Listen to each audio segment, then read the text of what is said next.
Assalamualaikum Ustaz. Assalamualaikum. Ini kan menghadapi bulan Ramadan nih Ustaz. Biasanya ada beberapa yang kita laksanakan dianggap bid'ah oleh mereka. Ruahan. Ya, seperti ruahan persiapan menyambut, atau ada doa buka puasa Allahumma lakasum itu bid'ah, nggak boleh karena nggak ada.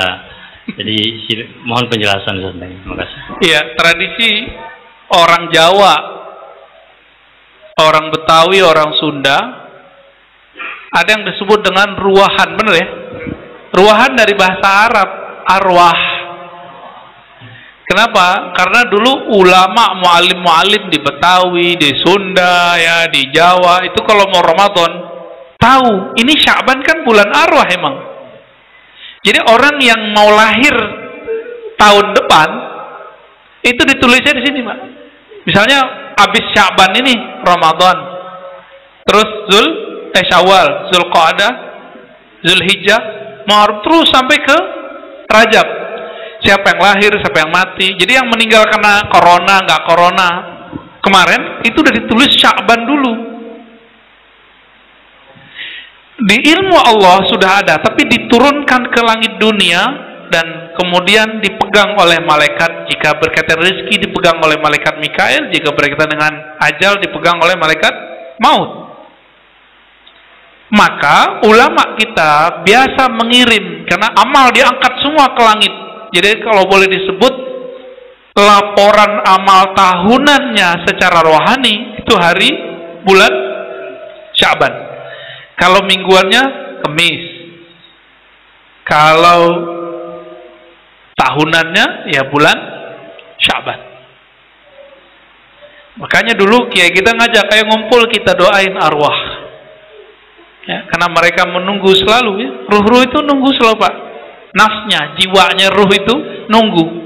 Kalau ruhnya mencari lagi bagaimana kenal Allah, tapi nafs jiwa enggak, dia butuh kiriman.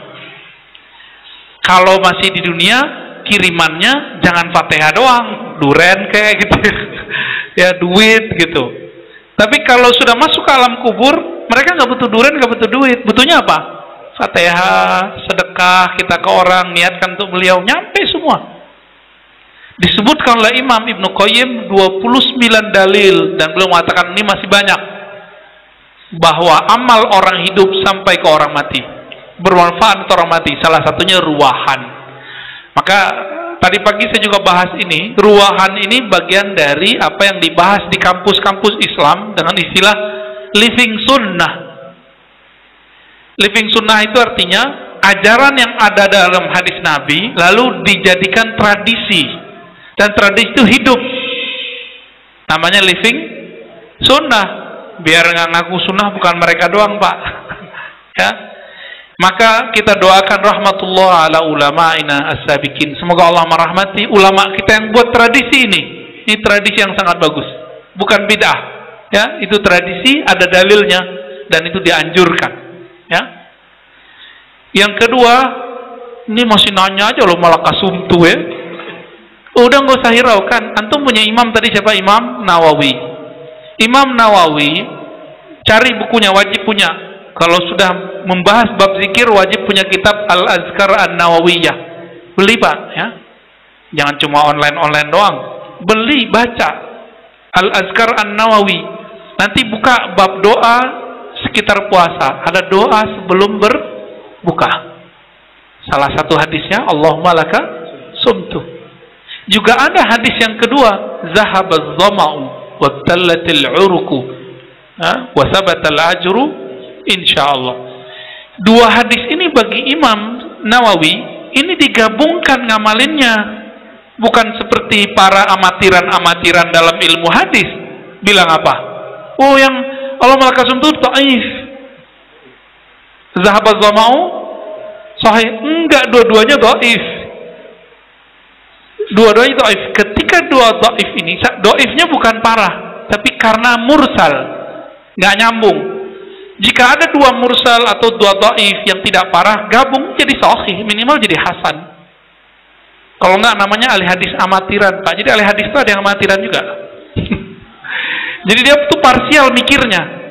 Padahal kalau ahli hadis, syarat menghukumi satu hadis, syaratnya satu, mengetahui banyak riwayat. jam'ut turuq, mengumpulkan banyak riwayat hadis, baru boleh bilang ini sahih nggak sahih. Kalau nggak, cukup katakan sanad yang ini kurang kuat, yang ini kurang kuat. Cuma boleh sampai segitu kalimatnya. Ada adab-adabnya ya. Terus Imam Abu Dawud periwayat dua hadis tersebut tidak berkomentar. Abu Dawud ini teman Imam Bukhari Pak Ngaji.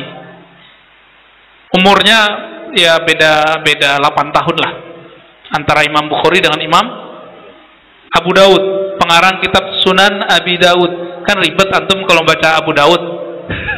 Bisa 4 jilid terjemahannya. Imam Abu Dawud mengatakan, "Wa ma sakattu anhu fa huwa salih." Hadis yang aku tidak komentari, maka kualitasnya saleh. Saleh itu bagus. Bagus, relevan untuk diamalkan. Oke, sekarang coba diadu. Syekh Albani bukan salaf, dia cuma mengaku salafi. Imam Abu Dawud salaf. Kalau beda imam sekarang dengan imam salaf yang asli, antum ikut yang mana? Abu Dawud, serius? Udah selesai masalah. Ya, gitu cara memahaminya lebih kurang. Wallahu a'lam. Apalagi? Assalamualaikum warahmatullahi wabarakatuh. Pongkol-pongkolnya yang nanya nih. Sudah, silakan minum dulu, saya mau. Yang saya mau tanyakan ini Ustaz, masalah rambut ya. Tadi itu kan karena baru-baru ini juga di Kalimantan itu ada salah satu Ustaz yang membawa rambut Nabi. Itu, ya, dia bilang ini rambut Nabi. Nah, yang jadi pertanyaan itu apakah kan dalam 1400 tahun yang lalu juga itu rambut masih, karena memang ini orang terpilih ya, kita boleh percaya di situ. Tapi apakah ini asli atau tidak? Yang saya tanyakan itu kalau kita percaya, apakah kita dapat pahala atau tidak, ataukah bolehkah kita tidak mempercayainya itu bahwa ini mungkin palsu gitu? Nah, apakah kita berdosa atau tidak? Yang kedua tadi masalah berkah, ambil keberkahan mencium makam Nabi ya.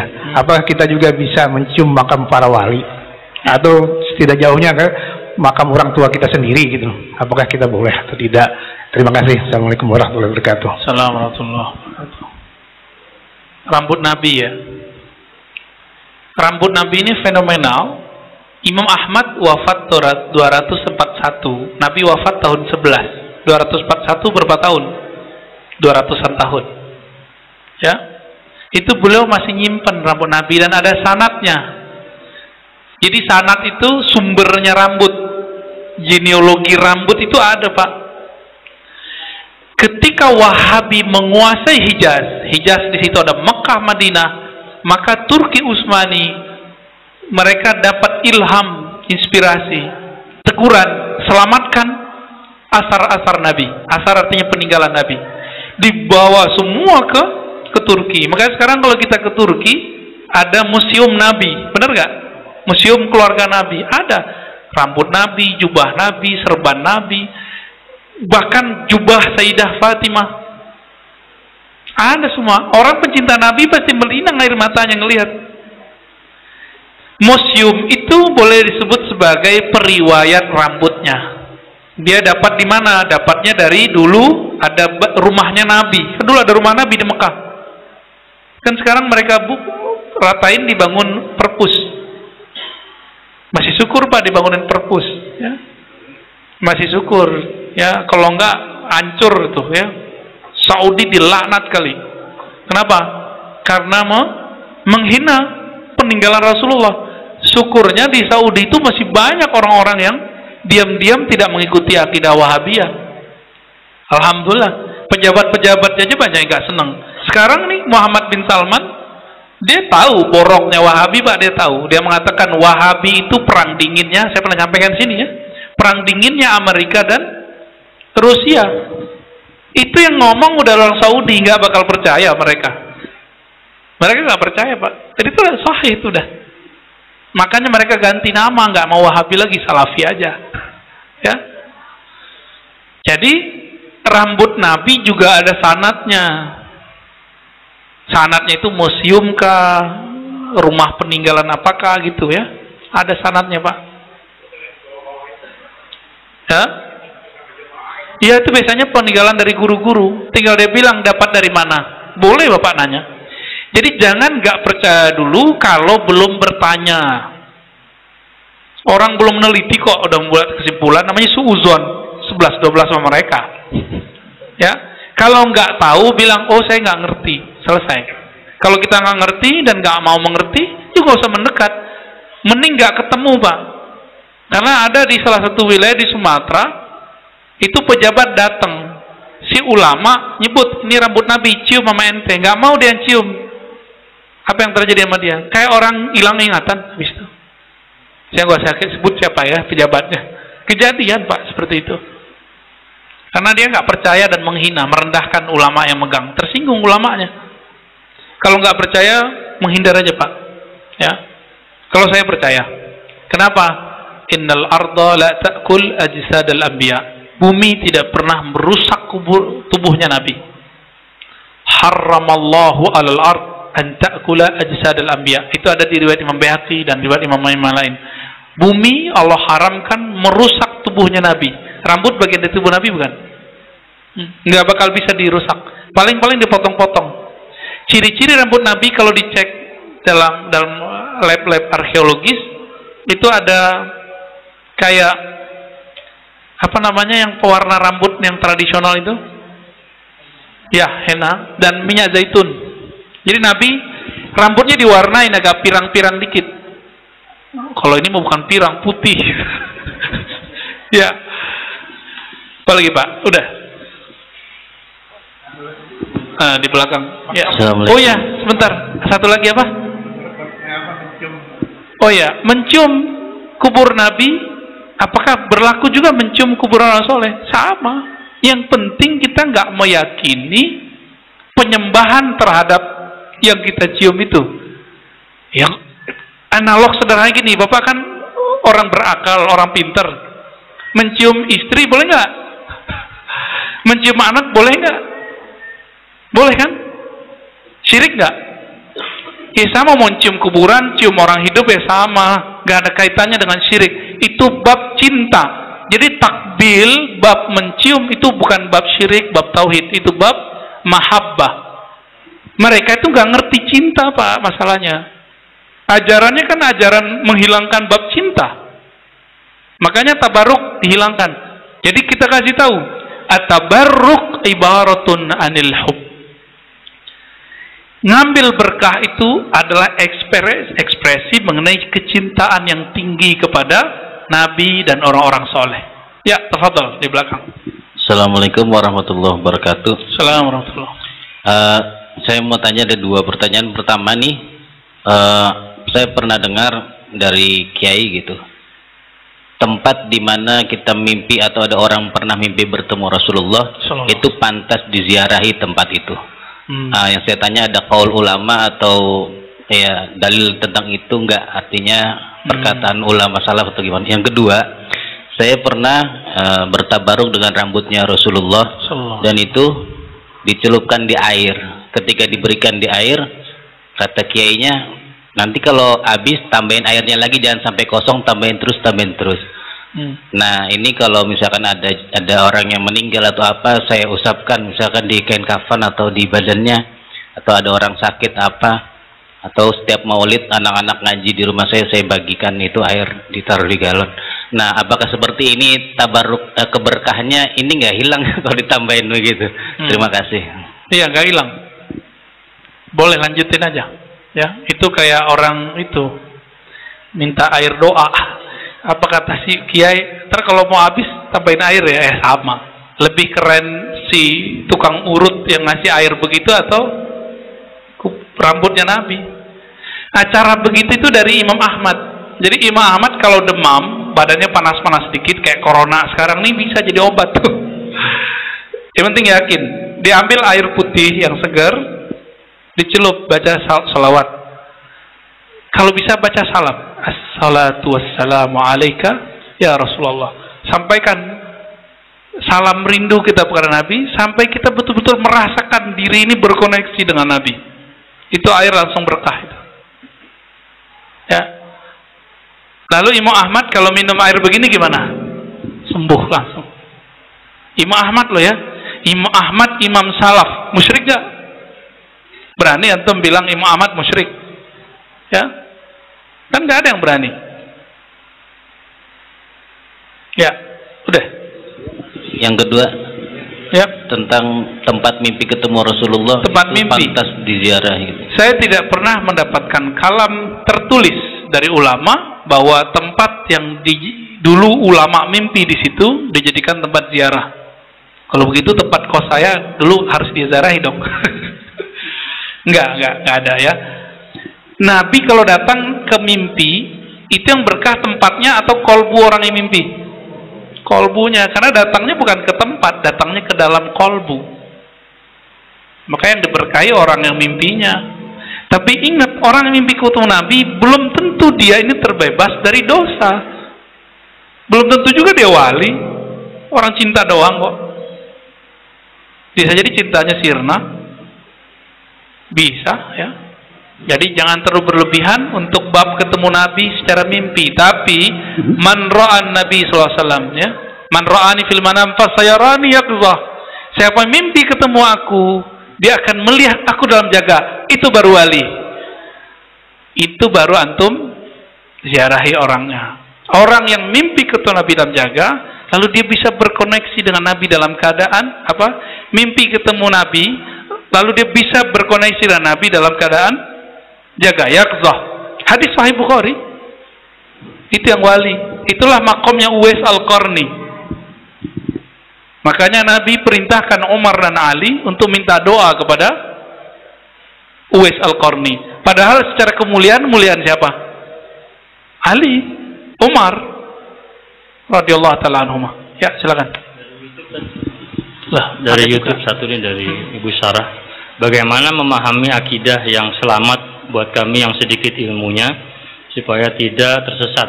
Apa yang harus dilakukan? Ya, akidah selamat atau firqah najiyah atau akidah munjiyah, akidah yang menyelamatkan, itu ada di dua hadis yang kita dulu buka kajian ini. Masih ingat? Pertama hadis Imam Abu Dawud. Apa kata Nabi? Semua dari 73 golongan itu masuk neraka illa firqah wahidah. Ya, kecuali satu firqah. Siapakah itu? Al-jamaah. Al-jamaah artinya umat Islam yang bersyahadat, umat Islam yang percaya kepada Allah, kepada Rasulullah, dan mengikuti sunnah Nabi Sallallahu Alaihi Wasallam dan tidak berpecah belah. Oke. Tapi biasanya al-jamaah ini karena mayoritas itu silent. Ini kelemahannya. Maka ada istilahnya silent majority. Orang rame banyak tapi nggak berisik. Yang berisik biasanya yang kecil kan? Yang dikit tuh berisik. Emang begitu Pak. Itu udah psikologis masa udah. Dan yang kedua, man ana alaihi wa ashabi. Siapa yang ikut aku dan ikut sahabatku. Kenapa Nabi menyebutkan ikut sahabatku? Ini yang disebut sanad. Jadi jika ingin membuktikan, menggaransikan akidahnya benar gak? Buktikan akidahnya bersanad atau tidak. Dan saya sudah meneliti, ya silakan dicari, sudah ada PDF-nya, bahwa akidah trilogi tauhid uluhiyah rububiyah wa sifat tidak berasal dari Rasulullah, tapi berasal dari Syekh Ibnu Taimiyah abad ke-8 Hijriah 728. Tapi dia mengklaim secara istiqra. Apa istiqra? Induktif, dibaca dalil lalu dia simpulkan. Maka ini kesimpulan ijtihadnya Ibnu Taimiyah.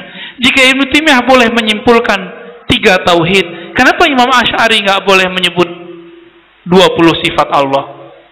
Kan itu bukan pembatasan sifat. Mereka aja nggak paham, menuduh bahwa Asy'ariyah hanya mempercayai 7 atau 20 sifat. Lebih tua mana Imam Asy'ari yang wafat 324 dengan Ibnu Taimiyah 728? Ayo, lebih tua mana? Lebih salaf mana? Imam Asy'ari. Beliau separuh hidupnya di zaman salaf. 2/3 hidupnya di zaman salaf. Masih ketemu ulama salaf ketika dia tobat menjadi ahli sunnah. Masih ragu. Ya, masih ragu. Ke laut aja. Ya, udah 1949. Semoga kajian ini Allah berkahi, dan saya minta ampun kepada Allah jika ada niat yang salah dalam kajian ini, niat ingin berdebat atau ingin merendahkan, ya. Saya minta ampun jika itu terbesit dalam diri, dan semoga Allah memandang kita dengan pandangan yang rahmat dan ridha, amin ya rabbal alamin, dan menjadikan akidah kita akidah yang najiyah, munjiyah, akidah yang selamat. Allahumma arhamna walidina wa masyayikhna. Allah ya Allah, rahmati kami, rahmati guru-guru kami, rahmati orang tua kami, rahmati orang yang hadir malam ini, rahmati orang yang hadir qalbunya bersama kami, rahmati orang yang merindukan Engkau wahai Rasulullah. Allahumma salli ala nabiyina Muhammadin al-Fatih lima ughliq wal khatim lima sabaq nasir al-haqqi wal المستقيم وعلى آله حق قدره ومقداره العظيم. ربنا آتنا في الدنيا حسنة وفي الآخرة حسنة وقنا عذاب النار. صلى الله على سيدنا Muhammad walhamdulillah rabbil alamin. Jika umur panjang kita ketemu lagi. Assalamualaikum warahmatullahi wabarakatuh.